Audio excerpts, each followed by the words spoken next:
Passiamo la parola al dottor Meloni. Buongiorno a tutti, è sempre un piacere poter venire stare insieme a voi, venire in Svizzera e stare insieme a voi.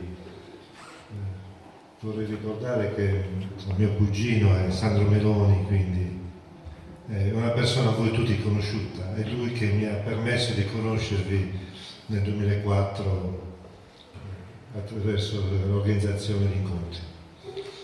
L'ideatore di questo progetto è il dottor Leonardo Canonico. Io sono solo modesto attuatore di quello che lui ha pensato e dargli una strutturazione, diciamo, rispetto ai contenuti del progetto Insiders, che ricordo è un progetto che è approvato dalla Regione Autonoma della Sardegna.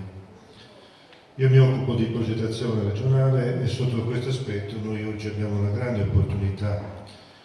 Con la giunta regionale di oggi si è cercato di portare delle novità concettuali all'interno del mondo complessivo dell'economia sarda.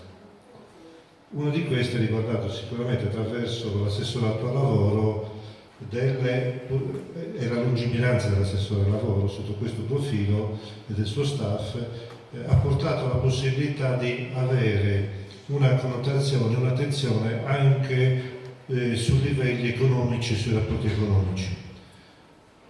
Questo sta a significare che grazie alla sensibilità della Federazione Svizzera, che sotto questo punto di vista primeggia nel campo dell'immigrazione, si sono presentati dei progetti a valenza economica che hanno dato dei brillanti risultati nella forma con cui sono presentati, e oggi ci confrontiamo con una tematica, come avete visto, molto interessante, che è quella di andare oltre il periodo.